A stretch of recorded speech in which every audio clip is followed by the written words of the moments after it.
They captured the images on photo paper. He taught them how to develop those images, and he put those up on a display around the classroom and out in the hallway, and then he turned it into a literacy lesson as well as a science lesson.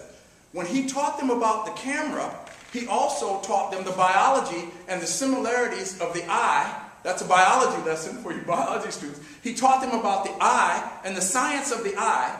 At the same time, he was teaching them about the art form of photography and the camera.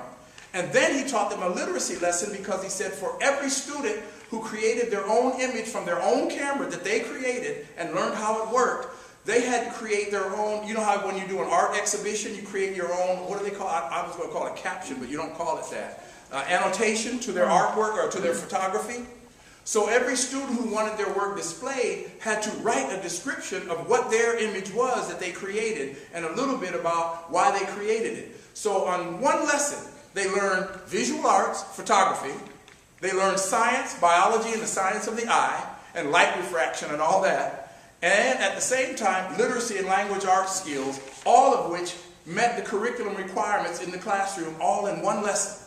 This is, again, an example of arts for learning. That's the first part of this talk, is I'm advocating that teachers and people who are preparing to be teachers shouldn't have to wait until they become teachers and get the training. And that's what I did. I offered training, and I presented the training. I got people like Charles and Martha, the choreographer. They would come in and train teachers how they could use these techniques in their classrooms. And guess what we found? The more that artists were brought into the classrooms and the more that teachers were using these strategies and techniques, the less they were involved with and dealing with discipline as a problem, and the more they were dealing with motivated students who were excited about coming to class. Why? Because learning wasn't some boring, abstract nonsense anymore. It was something that now they were engaged in. They were connected to. This is arts for learning in a way that I'm advocating should begin, not when the teachers get out into the schools and go, what am I doing here? And panic because they're dealing with kids they just can't handle. Rather than panic, give them the tools while they're in college studying to be teachers.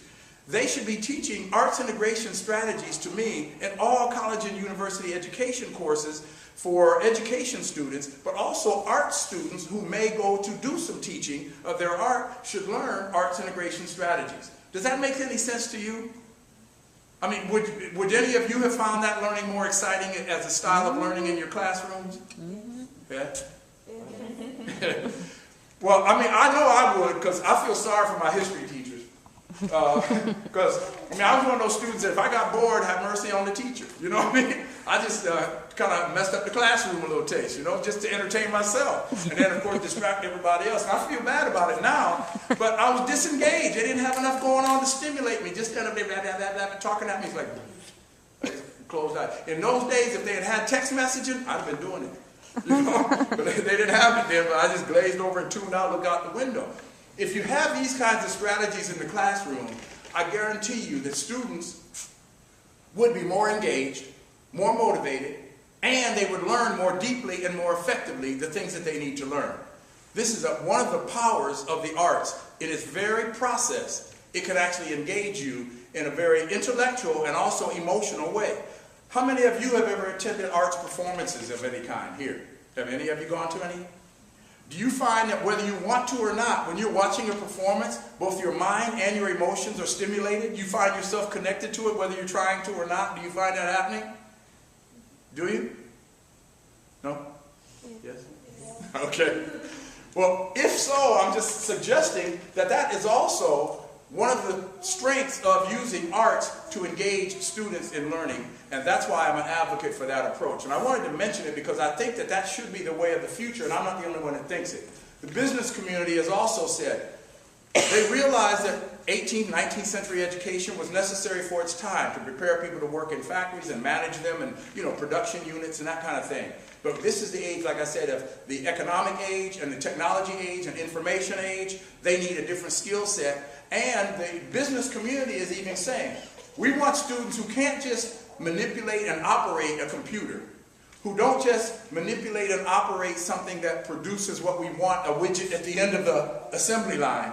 We want the people who are the innovative and creative thinkers who can come up with ways to do things and ways to make and create and sell and market things that we haven't even thought about yet. That's what they're expecting of you. Seniors, you all who are about to graduate, when I said distinguish yourself, they're looking for things that, not just that you can do what anybody else can do, but how can you do it in an innovative and creative way that makes you stand out, unique from your peers, so that they want to employ you. They want creative and innovative thinkers who can not just do things, but do them in a creative and innovative way. If you use the arts for learning, whether it's elementary school, high school, or university, if you use the arts as a tool in your repertoire, creativity and innovation automatically becomes one of the ways that you approach things. That's what we like to encourage and advocate, and why I'm a strong advocate about the arts being a tool for learning.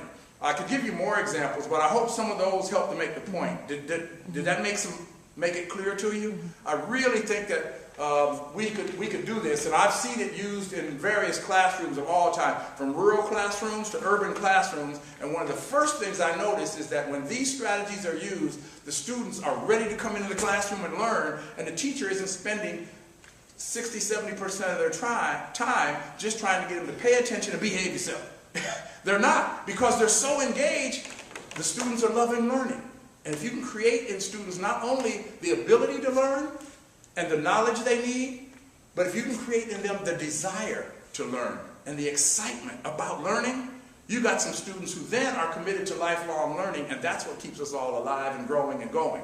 If you're committed to lifelong learning, but many students today, by the time they come out of school, they're through, they're alienated, they don't want anymore, they've had enough, you know, because they've not found education a very engaging process. I know that's not true for you all because you're here at university, and I know you loved it.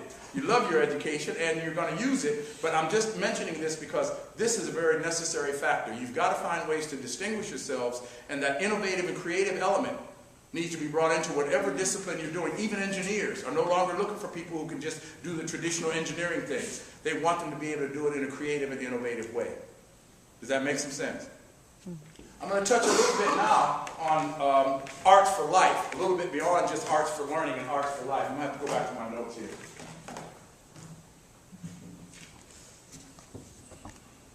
Yes. In terms of arts for life, one of the things I often try to suggest is that people need to understand that if the arts are going to have meaning in today's tough economy, we need to engage and use the arts in a way that has relevance, meaning, and value. I'll break that down. How many of you would go to an arts event, unless you were required by your course or something? How many of you would attend an arts event that you felt you had no interest in? Would you go? I mean, I wouldn't. So if that event isn't projected or promoted in some way that has relevance to you and your life, there's no way it's going to engage you. So I'm encouraging people who work in the arts, for example, to find new ways to ensure that the arts are relevant to people's lives, not beyond just entertainment value. Does that make sense? We all need and want to be entertained. But have you ever attended a play or a piece of music? I've attended something, and I'll mention this example. I went to, because when I worked at the Blumenthal, somebody had to do it. This was the tough part of our job. We used to have to go up to New York every year for a week in January and a week in May, and spend a whole week seeing all these Broadway shows and off-Broadway shows and everything, with everything paid for. Oh, that was tough work. No, everything was paid for. We'd see all these Broadway shows on and off Broadway and see a whole bunch of things, and then decide what we were going to bring to Charlotte. One of the shows I saw, there were two of them that actually had this impact on me. They were very different shows. One starred Antonio Banderas in Man of La Mancha. I mean, there wasn't a dry eye in the house. And I'm talking about even all those men sitting there looking at each other trying not to cry, tears just rolling down our faces.